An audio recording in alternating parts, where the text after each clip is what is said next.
Assalamualaikum. We are from Group 4. We'll present about disaster management cycle.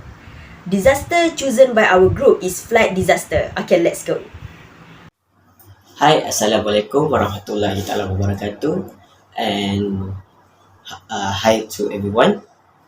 My name is Umadina Biham Bibamin. My number ID DM 0821025. Today I will present about disaster prevention and mitigation. For prevention, the government and the people need to follow this four main step because they can reduce and avoid a flood disaster.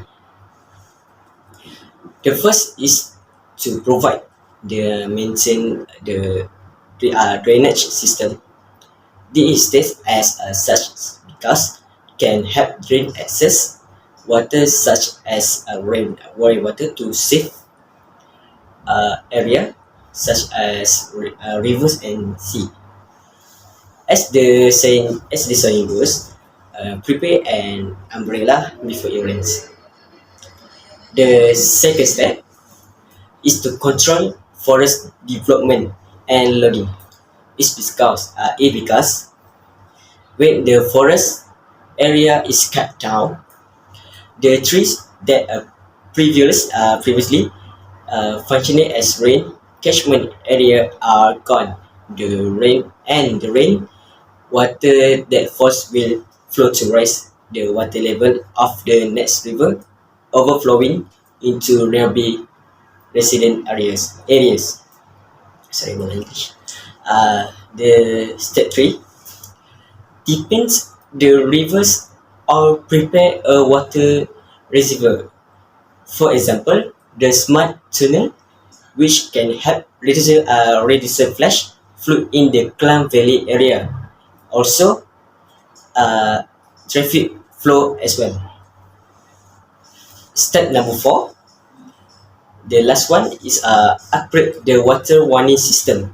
In this age of the progress, people and superiors used to full of technology and sophistication, but it's a pity that the water warning system is not upgraded. So the authority need to update the water warning system so that the people are more alert and more careful when flood disaster happening. My name is Pritika, daughter of David, ID number DEM082101, batch 25A. I want to explain about non-structured flood risk management measures. Measure for lowering flood risk and flood damage in floodplains that are not structured are tried and true approaches and methodologies. Due to the deployment of non-structured solutions, thousands of structures around the country are either exposed to reduced risk and damage or no risk and no damage.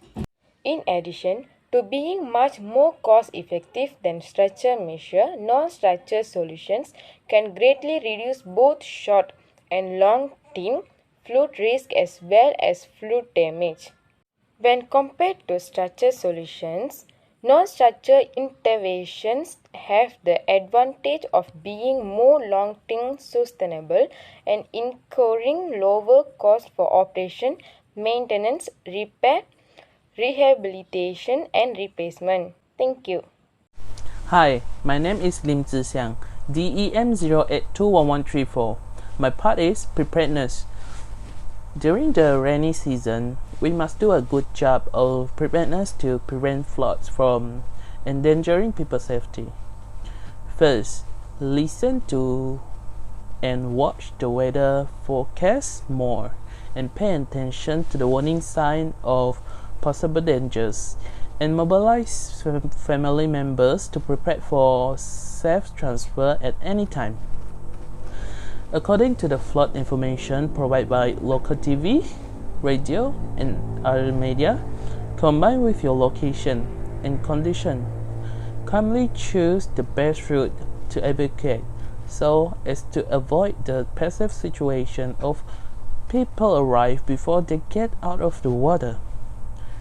The second is to make the evacuation routes known to every household so that every refugee can figure out where the floods will fall first, so as to choose the best route.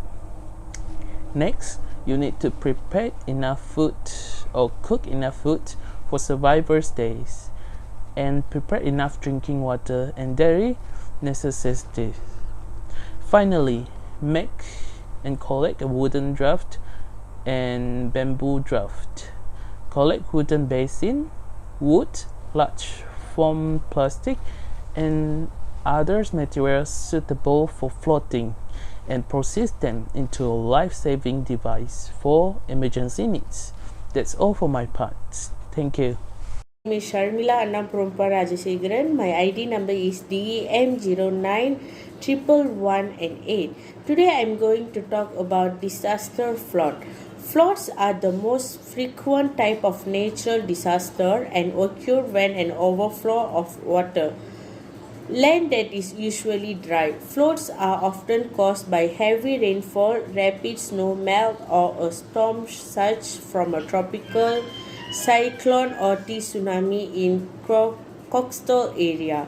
Flash floods are caused by rapid and excessive rainfall that raises water height quickly, and rivers, stream, channel, or road may be overtaken. River floods are caused when consistent rain or snow melt force a river to exceed capacity. Coastal floods are caused by a storm surges associated with tropical cyclones and tsunami. Between 80 to 90% of all documented disaster from natural hazard during the past 10 years have resulted from floods. Tropical cyclones, heat waves, and severe storms. Floods are also increased in frequency and intensity and the frequency of extreme. Precipitation is expected to continue to increase due to climate change. Severe flooding is caused by atmospheric conditions that lead to heavy rain or the rapid melting of snow and ice. Geography can also make an area more likely to flood. For example, areas near rivers and cities are often at risk for flash floods. That's all. Thank you. Assalamualaikum, I'm Ayesha binti MD Abdul Bashar from DN 082107 batch 25A. After the flood, employees may be involved in various response and recovery operations. The following are general guidelines that may apply to the employees involved in assessing and cleaning up damages at their workplaces. However, some operations such as utility recovery, cleaning of dangerous material spills, and search and rescue can be only carried out by employees who have the right training, equipment, and experience. Flood response tips. Maintain an emergency preparedness kit that will get you through at the first 72 hours of an event. Keep emergency supply gathered in portable and flood-proof container with food, water, safety and hygiene supplies for all family members. Know how and under what condition to turn off the utilities. Keep appropriate tools including a flashlight and a wrench where they will be ready to use when you need them. Cleanup workers are at the serious risk for hypothermia. Standing or walking in the water, which is cooler than 75 degrees, will remove body heat more rapidly than it can be replaced, resulting in hypothermia. To reduce the risk of hypothermia, wear high rubber boots. Ensure that clothing and boots have enough protection. Avoid walking alone. Take often breaks out of the water and change into dry clothing as soon as possible. Thank you. Hi, my name is Hanim Humaira binti Junaidi Abdullah. My ID number is DEM 09211049. I'm from batch 25A. And the last step in the disaster management cycle is recovery and rehabilitation. First of all, recovery from the government itself. the government needs to prepare with the authorities to manage post-flood waste. Flood waste management is a cleaning process that cleans the streets from all kinds of garbage carried by flood water current during floods. This is done to facilitate the entry and exit of a vehicle on the road. In addition, during the flood season, there will definitely be a team that helps in managing flood victims, distributing flood aids and so on. Cleaning the street to some extent will facilitate the affair of certain parties. Not only that, but with this, cleaning can also control the emotion of flood victims. Why?